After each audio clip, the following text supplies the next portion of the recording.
noches, sean todos bienvenidos a FETV Diario, una manera diferente de mantenerse informado para este miércoles 17 de julio. Les saluda Daluz Sanjur en compañía de Daniela Amado. Daniela, buenas noches. Buenas noches a Daluz, buenas noches amigos televidentes y radio escucha, a aquellos que nos sintonizan por la frecuencia 94.1 FM de Radio Hogar, también por 99.1 FM de Colón y en las provincias centrales 93.1 FM. También aquellos que nos sintonizan por FETV Canal 5. Iniciamos con la información de esta noche.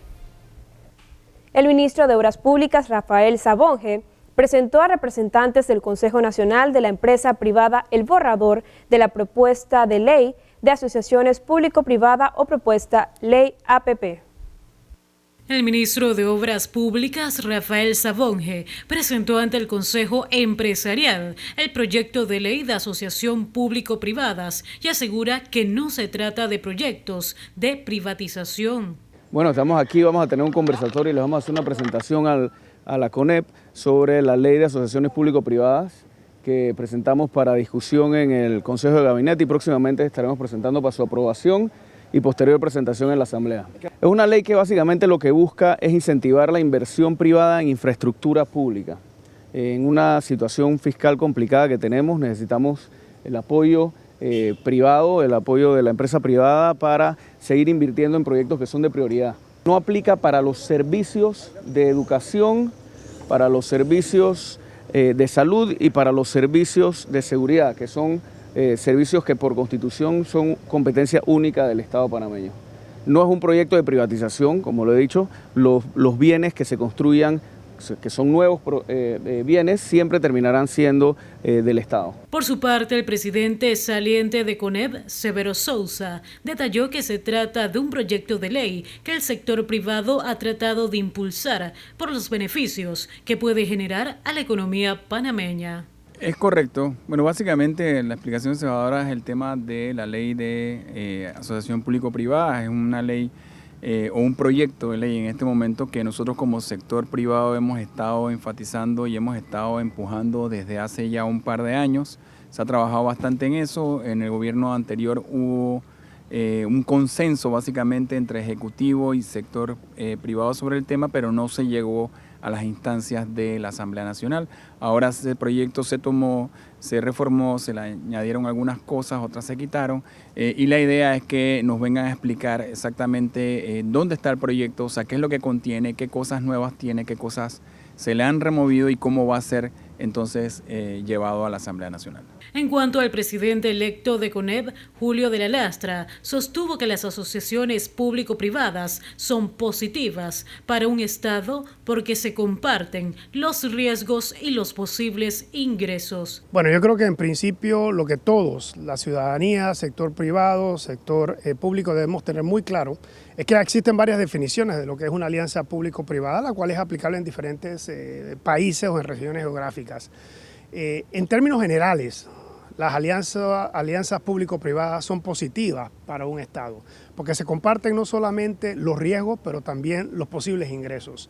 Y en este caso nosotros vemos con muy buenos ojos el hecho de que Panamá defina realmente cuál va a ser el modelo económico que va a regular estas alianzas público-privadas. Así que estamos esperando la visita del ministro con gran expectativa para que nos explique por parte del gobierno cómo ellos ven y anticipan que va a funcionar para el beneficio del país estas alianzas público-privadas. Sin embargo, este proyecto de ley de asociación público-privadas presentado por este gobierno no fue muy bien visto por algunos sectores como el Consejo Nacional de Trabajadores Organizados, que en su momento mencionaron que la APP se trataba de un negocio privado. Milady Madrid, FETV Diario. Autoridades del Ministerio de Salud encuentran anomalías en el depósito central de medicamentos de la institución. Falta de medicamentos parece ser que no es algo exclusivo de la Caja del Seguro Social, ya que este miércoles la ministra de Salud, Rosario Turner, dijo que ha recibido la institución con un desabastecimiento que ronda el 70%.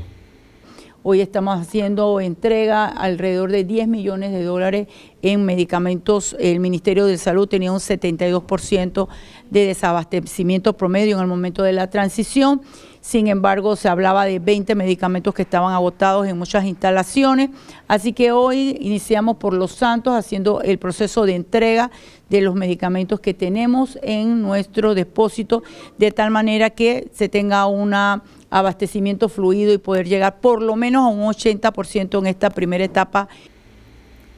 La ministra también señaló que realizarán auditorías en el depósito central de medicamentos, ya que se han podido detectar cerca de 3 contenedores con medicamentos vencidos, lo que agrava la situación en las farmacias del MINSA.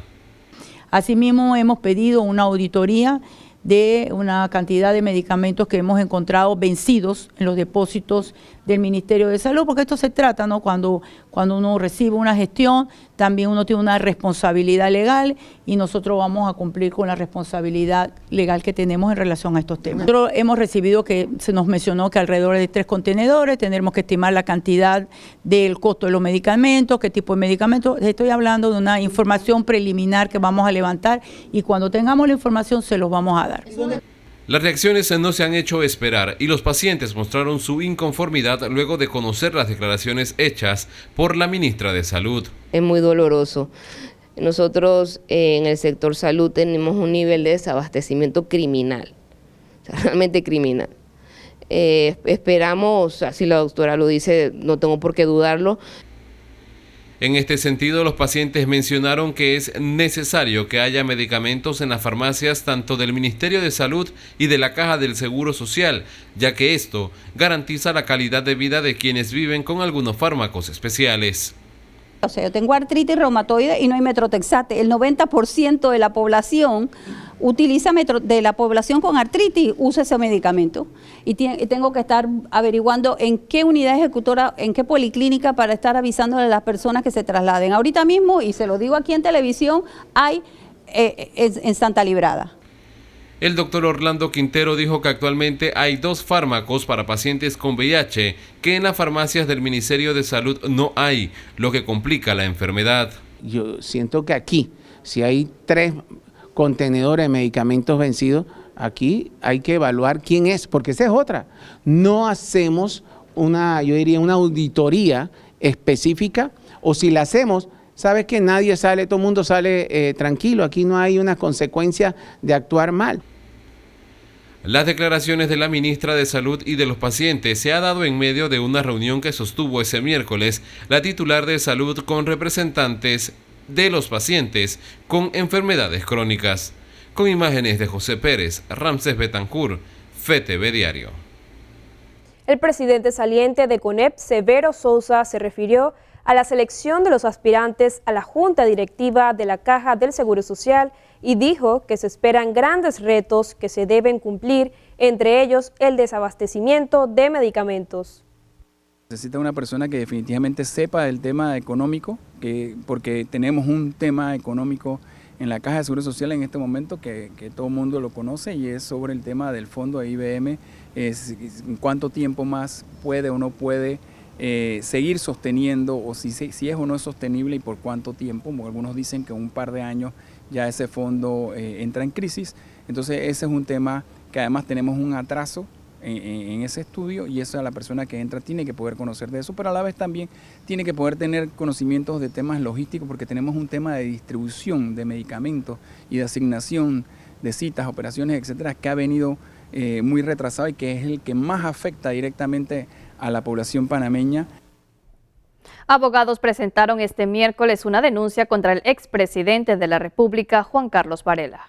Blanqueo de capitales, delincuencia organizada, asociación ilícita, corrupción de servidores públicos y por otros delitos. Ha sido presentada una denuncia contra el expresidente de la República, Juan Carlos Varela. Contra el señor Juan Carlos Varela, con toda una serie de elementos probatorios de su alto grado de involucramiento en el tema de Odebrecht y la recepción de fondos de parte de esta empresa sobornadora que ha venido siendo, pues, como es de conocimiento público, encubierta por la Procuraduría General de la Nación y por otras autoridades, y nosotros recurrimos al derecho que nos asiste como ciudadanos y que nos dan las leyes de este país para ver si se investiga finalmente al señor Varela por todas las cosas que las participaciones que él ha tenido. El abogado Miguel Antonio Bernal dijo que es necesario que el Ministerio Público investigue al exmandatario y que se decrete un impedimento de salida del país a Juan Carlos Varela.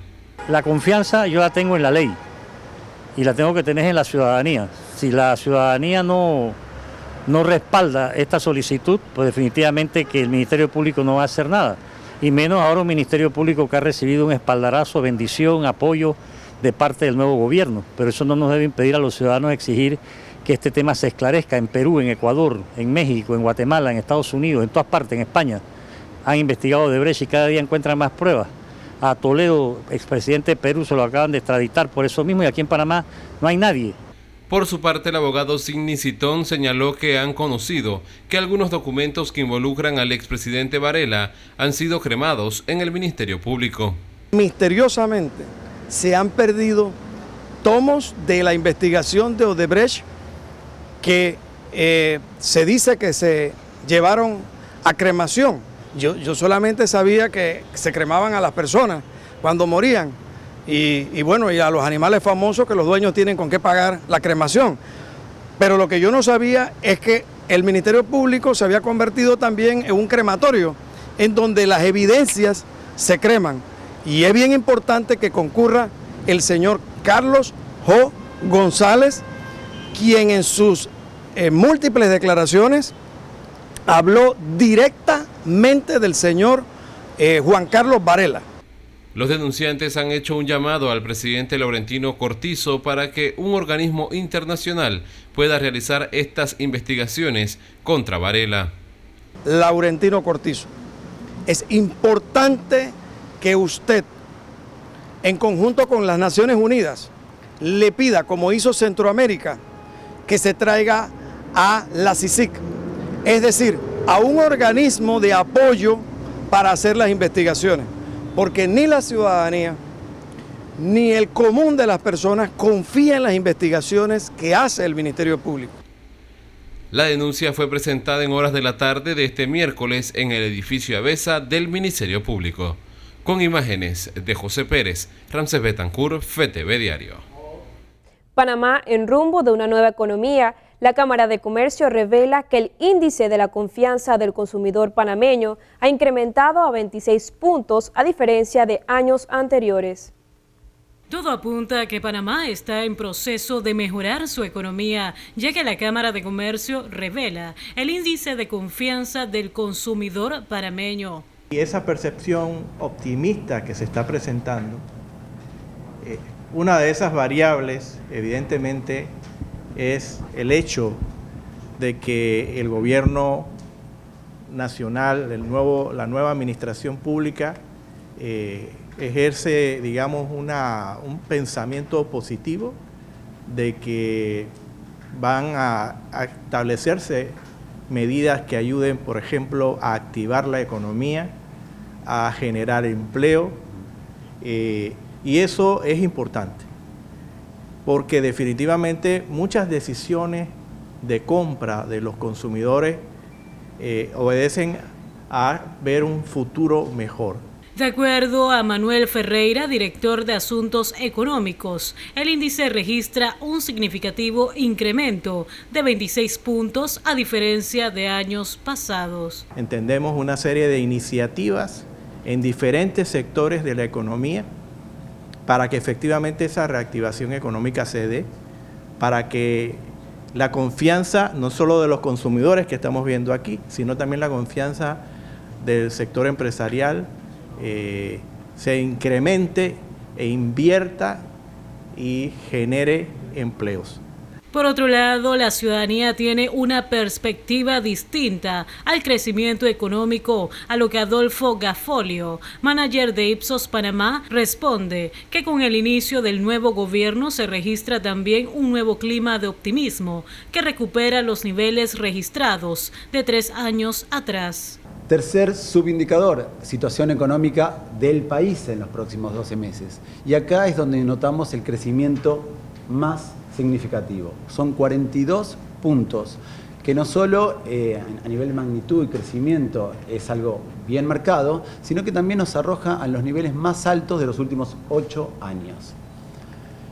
El nivel de desempleo, nuevamente, el hecho de crecer es algo positivo porque lo que estamos pensando es que va a mejorar, crece 2 puntos, son más cautelosos, pero también es otro movimiento favorable.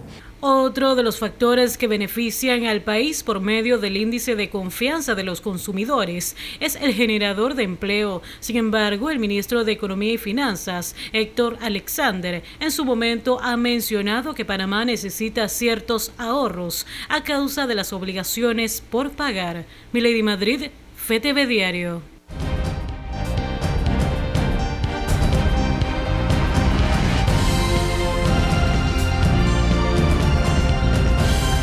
Buenas noches, amigos televidentes. Hoy ha ocurrido algo en la Asamblea que yo la verdad que no me imaginé que alguna vez iba a ocurrir.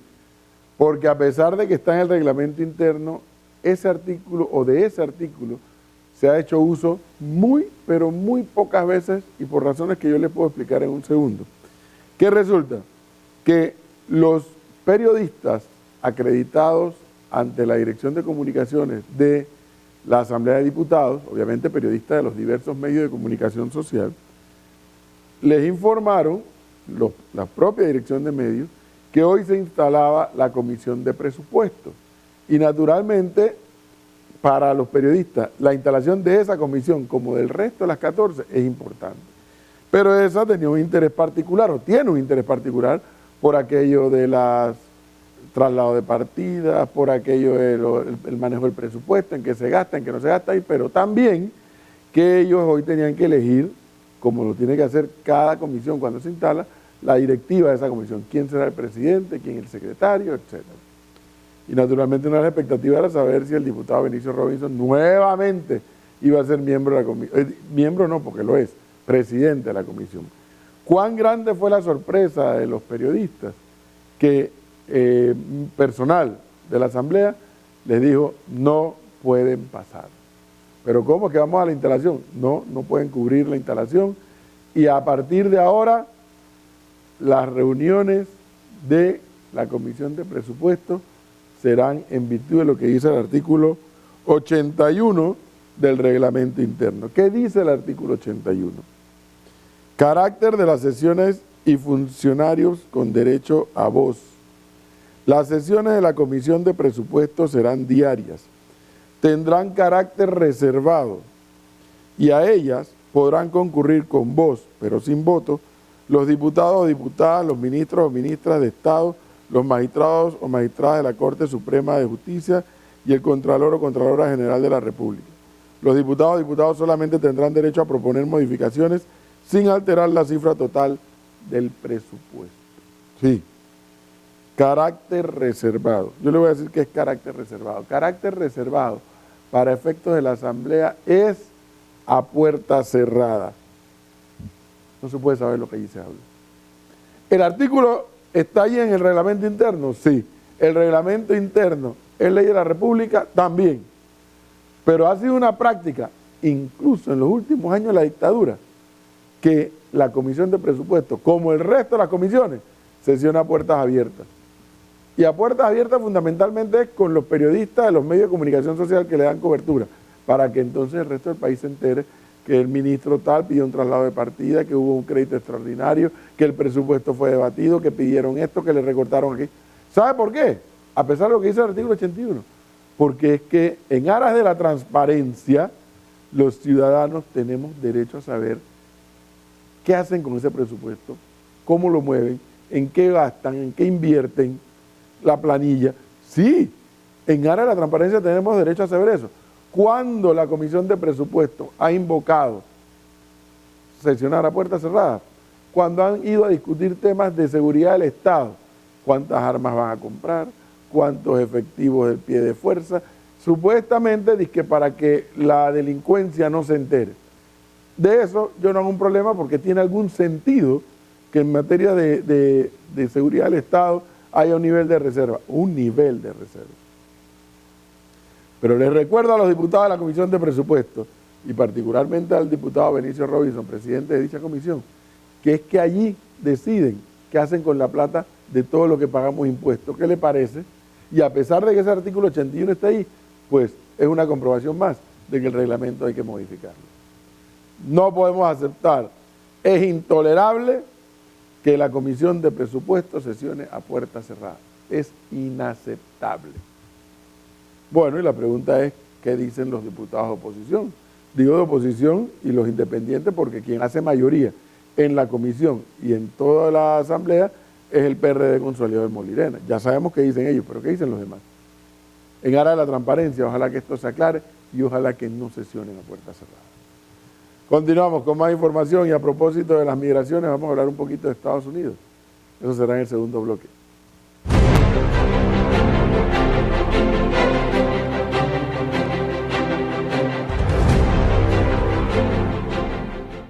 Iniciamos nuestro recorrido por el mundo. La Cámara Baja de Estados Unidos condenó los comentarios racistas del presidente Donald Trump contra 4 congresistas de ascendencia extranjera. La Cámara de Representantes de Estados Unidos, dominada por los demócratas, condenó el martes formalmente al presidente Donald Trump por sus ataques contra 4 congresistas pertenecientes a las minorías. Trump ha negado las acusaciones de racismo, luego de que en Twitter aconsejó a un grupo de legisladoras de origen puertorriqueño, afroamericano y de ascendencia palestina que regresen a sus países, a pesar de haber nacido o ser ciudadanas estadounidenses. Estos comentarios de la Casa Blanca son vergonzosos y repugnantes, y los comentarios son racistas. ¡Qué vergüenza escucharlo! Continúa defendiendo esas palabras ofensivas, palabras que todos le hemos escuchado repetir, no solo acerca de nuestros miembros, sino también de muchos otros. La resolución también critica a Trump por decir erróneamente que miembros del Congreso son inmigrantes. Aunque algunos políticos republicanos condenaron las declaraciones de Trump, los líderes del Congreso cerraron filas en torno al presidente. El presidente no es un racista, y creo que el tono de esto no es bueno para el país, pero proviene de diferentes puntos de vista ideológicos. Ese es el punto. Separar cualquier cosa de esto creo que es un error. Los demócratas tienen mayoría en la Cámara de 435 miembros, pero son minoría en el Senado, donde la resolución probablemente no sea analizada. Pelosi llamó a miembros de ambos partidos a que se unieran a la condena contra Trump. El narcotraficante mexicano Joaquín Chapo Guzmán fue condenado por un tribunal de Nueva York a cadena perpetua. Cadena perpetua para Joaquín Chapo Guzmán. Un tribunal de Nueva York condenó el miércoles al narcotraficante mexicano a prisión de por vida, más una sentencia simbólica de 30 años de prisión.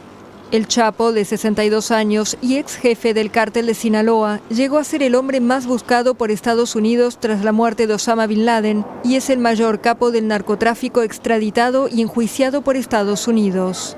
El gobierno de ese país le acusa de traficar o intentar traficar 1.213 toneladas de drogas a Estados Unidos a lo largo de un cuarto de siglo, así como más de 1 tonelada de base de cocaína, 222 kilos de heroína, casi 50 toneladas de marihuana y cantidades de metanfetaminas. Durante el juicio, además, la acusación presentó pruebas de que ordenó la muerte o torturó y mató él mismo a por lo menos 26 personas o grupos de personas, incluidos supuestos informantes, narcos rivales, policías, socios y hasta familiares. Luego de un juicio de 3 meses, el 12 de febrero un jurado lo había declarado culpable de 10 delitos de narcotráfico, lavado de dinero y posesión de armas de fuego. Y en este mismo tema, el abogado de Joaquín Chapo Guzmán manifestó que el juicio de su cliente fue un espectáculo. El abogado de Joaquín Chapo Guzmán cuestionó el miércoles la condena a cadena perpetua del narcotraficante mexicano. Este caso fue simplemente una inquisición, fue un espectáculo, y la forma en la que terminó es exactamente perfecta para esa descripción. Según el abogado, el capo de 62 años no tuvo un juicio justo.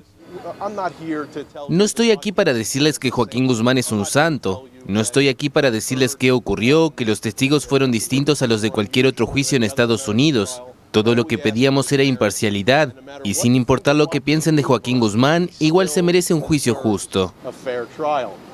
La defensa solicitaba un nuevo proceso porque un jurado anónimo contó a Vice News que accedió a las redes sociales y medios de prensa durante el juicio, al igual que varios otros jurados, algo prohibido y que puede haber influido en el veredicto. El Servicio de Alguaciles de Estados Unidos informó sobre la captura del expresidente Alejandro Toledo en respuesta a una petición de extradición del gobierno peruano. El expresidente de Perú, Alejandro Toledo, fue arrestado el martes en Estados Unidos con fines de extradición a su país, donde es acusado de varios cargos en el marco de la investigación sobre los sobornos de la constructora Odebrecht. Toledo, que gobernó entre 2001 y 2006, es acusado de haber recibido $20 millones de la empresa para que le otorgara la licitación de la carretera interoceánica que une Perú con Brasil. El caso está en manos de la Corte Federal del Distrito Norte de California, en San Francisco.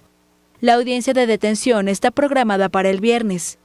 Toledo, de 73 años y quien reside en California, fue acusado en Perú de los delitos de tráfico de influencias, colusión y lavado de dinero en agravio del Estado, pero ha negado los cargos y se ha declarado inocente. Sus abogados en Perú denunciaron persecución contra el expresidente y consideraron que hubo vulneraciones contra el debido proceso. Según expertos, la extradición puede tardar entre 6 y 8 meses. Toledo es uno de los 4 expresidentes peruanos salpicados por el escándalo Odebrecht, que admitió haber pagado $29 millones en sobornos a gobiernos peruanos en los últimos años. Los presidentes del Mercosur celebran su cumbre semestral, resueltos en poner en marcha el acuerdo de libre comercio con la Unión Europea. Cumbre del Mercosur en la Argentina, Santa Fe. La reunión es la primera a la que asiste el presidente de Brasil, Jair Bolsonaro, quien antes de asumir en enero había advertido que iba a desentenderse del bloque si este no conseguía mejores oportunidades comerciales. Pero ahora Bolsonaro recibirá del presidente argentino Mauricio Macri la presidencia pro tempore del bloque, 2 semanas después del histórico acuerdo de libre comercio con la Unión Europea, negociado durante 20 años. Un acuerdo que animó al bloque sudamericano, integrado además por Paraguay y Uruguay, con Bolivia en proceso de adhesión. En la agenda de la cumbre está cerrar el mes próximo el acuerdo con el Grupo Asociación Europea de Libre Comercio, EFTA, que forman Islandia, Liechtenstein, Noruega y Suiza. Seguirían el año que viene pactos con Canadá y Corea del Sur. El bloque también busca estrechar su relación con la Alianza del Pacífico, que forman Chile, Colombia, México y Perú, países que ya tienen acuerdos bilaterales con la Unión Europea. Además, se instalarán grupos de trabajo para ir delineando acuerdos marco con países centroamericanos. En otros temas, la cumbre también echará a andar acuerdos como la eliminación de la tarifa de roaming en la región, además de convenios sobre cuestiones familiares, migratorias y de salud. Amigos televidentes y Radio Escucha, con esta información del mundo, hacemos nuestra primera pausa comercial. No le cambie, que al volver continuamos con más de FETV Diario.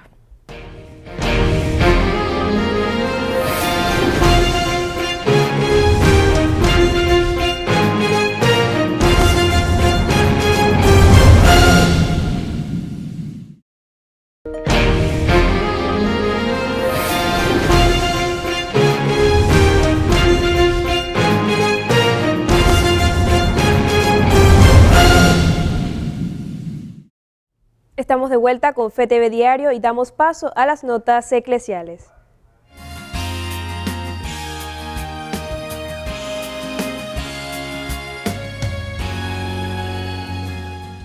La Iglesia Católica Panameña celebró la solemnidad de la Virgen del Carmen.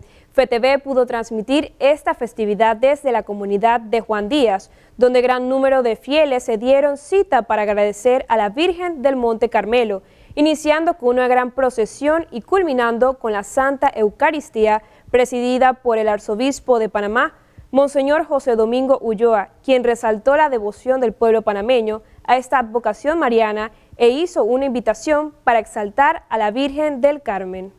En ella, hermanos, en María encontramos la mujer fuerte y valiente, que no se deja vencer por las contrariedades y sufrimientos, sino que sabe permanecer de pie, con su mirada puesta en el Señor. ¿Cómo quisiéramos algo de la fortaleza de María nos impregne para que en medio de nuestras tareas nuestra esperanza no decaiga? Y por otro lado, la comunidad de Taboga también realizó festividades en honor a la Virgen del Carmen, como todos los años con su tradicional procesión en el mar. Para mí, para los taboganos, significa algo muy importante, muy hermoso. Somos pescadores y ella, yo sé que donde vamos, ella nos protege. Y por lo menos en mi caso particular y de un grupo que estamos aquí, hacemos rosario todos los días, de corazón, y no solo para nosotros, para pedirle por los enfermos, para los necesitados y especialmente a los niños del mundo, para que la Virgen los proteja y le dé la paz y la tranquilidad y los cuide siempre. Siempre está al lado de ella, tenemos mucha fe en la Virgen y le pedimos y sé que ella le pida a su hijo y su hijo nos ayuda a nosotros. Le pedimos por el mundo entero, por la paz, los sacerdotes, las monjitas y todos los que se dedican a las obras de Dios. Le pedimos a ella porque los fortalezca y les dé fuerza y ánimo para que sigan adelante. Pero aquí en Taboga, como tanta comunidad de mar, es celebrada el día 16 de julio, pero también como pescadora, como salvadora de las almas del purgatorio. Esa tradición, bueno, hoy tenemos todo este boato esplendor, sigue siendo muy bello, porque siendo la segunda ciudad y la segunda iglesia fundada en tierra firme, tiene una gran tradición religiosa para nuestro país y para el mundo entero. La organización católica ayuda a la iglesia necesitada y lanza 2 nuevas campañas de recaudación de fondos en favor de los cristianos sirios que irán destinados a Alepo y Damasco. Los fondos recaudados en las campañas irán destinadas a 2 proyectos, con los que la organización católica pretende contribuir una vez más a mantener encendida la luz de la esperanza en el país donde nuestros hermanos fueron llamados por primera vez cristianos. Y en este mes de julio entró en vigor el nuevo documento de la Iglesia Católica emanado del Papa Francisco. Se trata del motu proprio que da respuesta a las víctimas de abusos. Este mes de junio en el Vaticano entró en vigor la nueva legislación sobre abusos sexuales. Se trata del motu proprio del Papa Francisco Vox Estis Lux Mundi, vosotros sois la luz del mundo. Un documento que confía mayor responsabilidad a las iglesias locales, además de plantear la necesidad de una reforma de los procedimientos en el derecho penal canónico. La ley de la Iglesia obliga a denunciar los abusos y endurece las medidas contra los culpables. Puede hacer algo que el ordenamiento estatal no puede hacer, es decir, prohibir definitivamente a un sacerdote ejercer como sacerdote, porque tiene en cambio sí posibilidad de intervenir en su dimensión ministerial y sacerdotal. David Echito es profesor de Derecho Penal Canónico en la Pontificia Universidad de la Santa Cruz. Explica que como primera medida, las conferencias episcopales deben organizar sistemas de fácil acceso para presentar denuncias y abrir una oficina enfocada en la atención de las víctimas. Cada caso será estudiado a detalle y no deben pasar más de 90 días desde el inicio al cierre de las investigaciones preliminares en la diócesis. Luego, el sacerdote acusado deberá responder ante la Iglesia y ante la sociedad. Además, el texto establece medidas de protección para el denunciante, en las cuales no puede ser objeto ni de discriminación ni de extorsión. En muchos casos, los obispos y sacerdotes pidieron a las víctimas que no denunciaran o no tomaron suficientes medidas contra los acusados. Esto ahora es un delito.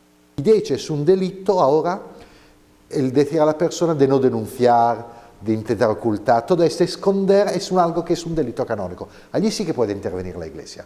Aunque la ley fue aprobada de forma experimental por 3 años, podría plantear una reforma en el Código de Derecho Canónico. Un cambio seguro que yo haría, eso sí, pero es una opinión personal, es trasladar el actual abuso de menores, que está dentro del marco de la castidad del clero, como si fuera un algo que contra el celibato del clero, a pasarlo en la zona de delitos contra la persona, homicidio, abuso, violencia, todo. Decir que poner el acento más en las víctimas y menos en el clérigo. Palabras mayores que la Iglesia podría ampliar en los próximos años. Hasta aquí la información eclesial. Seguimos con más del acontecer nacional. Con una inversión aproximada de 3 millones de dólares, Soles, el primer proyecto de centro holístico diurno para adultos mayores y niños preescolares, la vicealcaldesa Judy Meana, a nombre de la alcaldía, expresó total apoyo al proyecto que valoró de pionero. El centro Soles se construirá en el terreno colindante con el Parque Carlos A. del Valle, ubicado en el sector de Miraflores, y beneficiará a adultos mayores de 65 a 95 años y menores de 3 a 5 años de edad. Siempre hablamos de que los adultos y los niños son como las etapas más inocentes, donde por un lado tienes sabiduría y por el otro la inocencia, la alegría, y cuando tú los juntas, cuando hay esta relación intergeneracional, ambos se benefician, porque los niños ven pues estos adultos que son integrados a los cuidados, a la atención, y comparten este tiempo, y de verdad que es un momento muy, muy especial para ellos. También dentro de lo que eran las promesas del alcalde José Luis Fábrega de tener este tipo de apoyo para los adultos mayores, porque hay muchos abuelitos que pasan tiempo en casa muy solos. Cámara de Comercio reacciona a la propuesta del Consejo de Gabinete de implementar una zona franca en el distrito de San Miguelito que podría generar más de 1.500 empleos durante los próximos 5 años. Bueno, honestamente yo no la he revisado a profundidad. Al final nosotros en el país hemos tenido diferentes iniciativas en diferentes momentos. Todos conocemos la zona libre de Colón, conocemos el desarrollo que se ha hecho en Panamá Pacífico y en otras zonas. Cualquier iniciativa de esto es importante, pero lo más relevante para nosotros es que todas esas iniciativas tengan un marco regulatorio general y de equilibrio, porque al final no es solo un lugar, sino todo el país que necesitamos activar. Trabajadores de los cultivos de piña en La Chorrera denuncian irregularidades de la empresa de administración costarricense.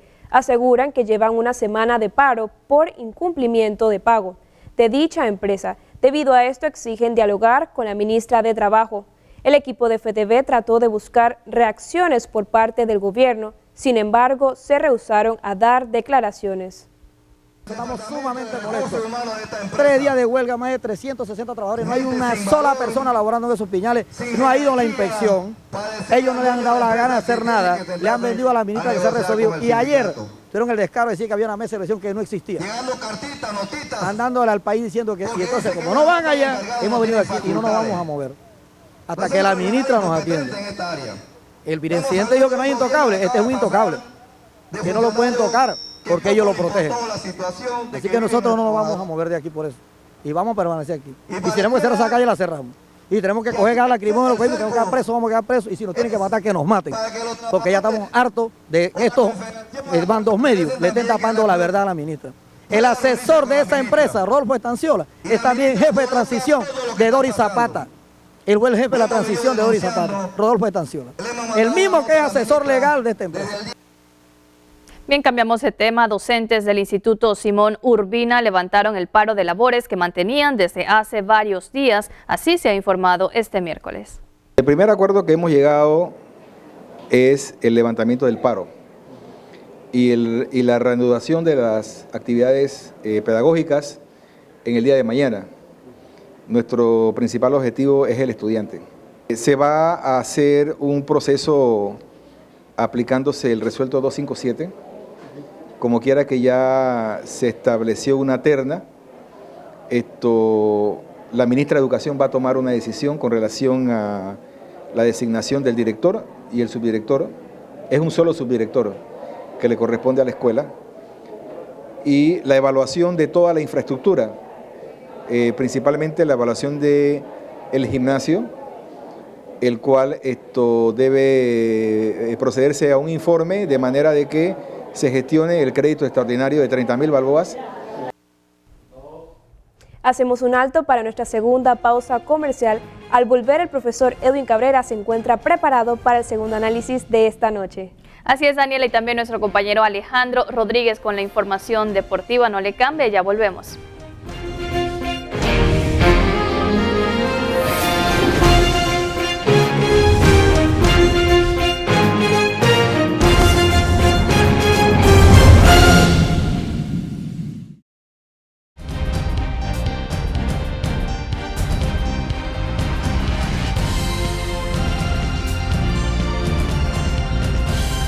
Y bueno, de regreso, si en Panamá llueve, en los Estados Unidos no escampa. Acá, una diputada ha querido forzar un debate con ribetes xenofóbicos y de persecución, e incluso con un proyecto de ley que crea una especie de Gestapo panameña, y allá en los Estados Unidos el señor Trump anda desatado. Comenzó, y eso es lo interesante, y por eso es lo bueno de que la tecnología nos permita estar comunicados e informados rápidamente. Comenzó con el tema de los ilegales y el muro y demás, que como dijo el Papa Francisco, aquí en Panamá hay que construir puentes, no construir muros. Pero ahora, fíjense por dónde va el señor Trump. ¿Qué es lo que debemos tomar nota? Ahora le está diciendo a todos esos congresistas que son descendientes de inmigrantes, váyanse, imagínense, a los congresistas, sobre todo a los demócratas, que son descendientes de inmigrantes, les está diciendo que se vayan a sus países originales o de donde vienen sus familias. Y eso ha generado ahora un debate mucho más profundo, mucho más desagradable, mucho más intenso allá en los Estados Unidos.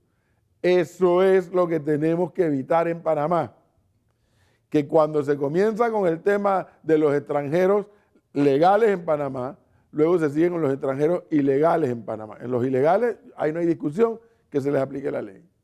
Pero después vendrá y los que practican esta religión y aquella, y los que provienen de la etnia tal, así comienza esta historia fascistoide a la cual no debemos darle paso en nuestro país. Miremos lo que está, el debate que está en Estados Unidos. Se ha metido el señor Trump con los congresistas y les han dicho que se vayan. Son funcionarios de elección popular en los Estados Unidos y van allá a lo que se denomina el órgano legislativo de ellos. Y se han ganado su puesto voto a voto. Al señor Trump le dice que se vayan de Estados Unidos, que vayan para sus raíces.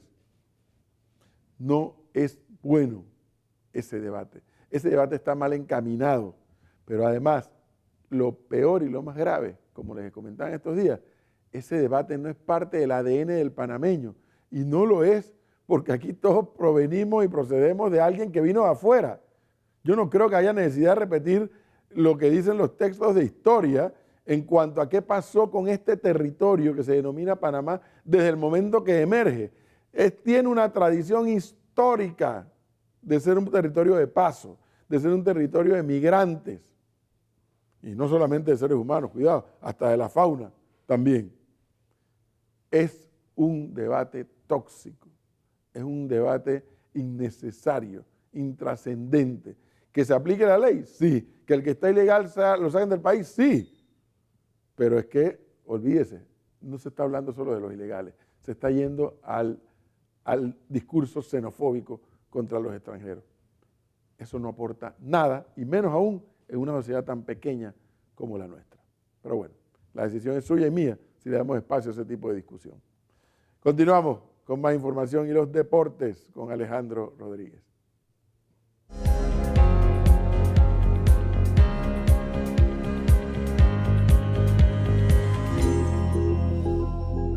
Bien, gracias, buenas noches, estamos listos para el fascinante mundo de los deportes. Por hoy miércoles arrancamos de inmediato y hay malas noticias para el ex técnico de la selección de Panamá, Hernán Darío El Bolillo Gómez, y es que la Federación de Ecuador ha tomado la decisión de que el técnico colombiano no siga al frente de la selección de dicho país. El diario El Comercio de Ecuador informó que los directivos de la federación se reunieron este martes 16 de julio para analizar la situación de Bolillo Gómez y reportó que aprobaron negociar con el técnico su salida.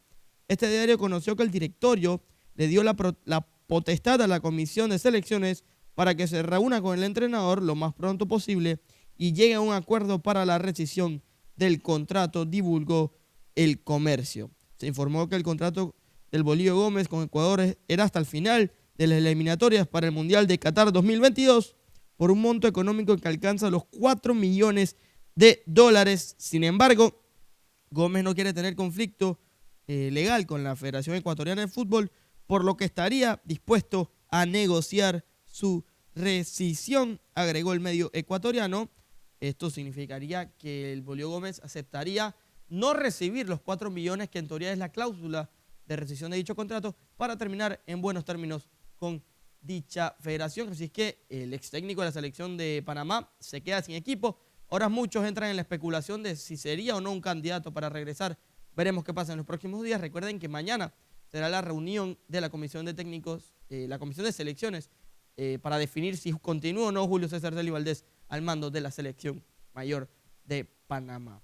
Tenemos que irnos al fútbol internacional. Antoine Griezmann, quien fue presentado esta semana con el Fútbol Club Barcelona, sigue dando de qué hablar. El mejor fichaje que ha tenido el Barcelona para esta temporada. Ha sido entrevistado por la página web del equipo catalán.